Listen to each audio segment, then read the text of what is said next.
જુનાગઢમાં બચ્ચા બેટી ભેગું ફરવા તો આવ્યા હતા ઝૂમાં, પણ ખબર નહોતી છેલ્લે છેલ્લે આવું કંઈક પણ થાય.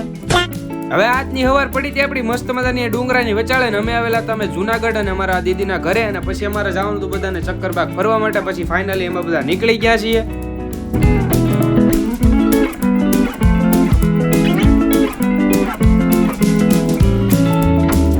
ચક્કરબાગ તો વાગી અને લઈ લીધી છે બધા માટેની ટિકિટ લઈ લીધી ને અંદર આપણે એન્ટ્રી લઈ લીધી ને જીયાન છે પેલી વખત જોયું કે બધું મેં પેલી વખત જોયું એની જેમ બધા અમે જોતા હતા ને આવું બધું કંઈક અમે જાનવર ને બધું જોયું છે એને.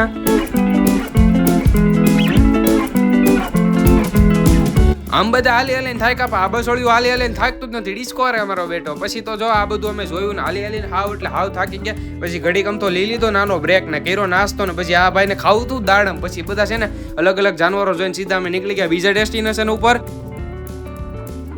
અને ડેમે પહોંચ્યા ને આવા વાંદરા દેખાઈ ગયા તો જો આ કંઈક મસ્કરી આવી ચાલુ થઈ ગઈ ને આ ટેણિયું હાલીને થાક્યું જ નથી ને આ થાકી છે આમ જોતો કરી તમે. પછી અમે ઉપર આવી ગયા સીધા ને આ જો ભાઈ આઈનો કંઈક જુનાગઢનો ડેમ છે.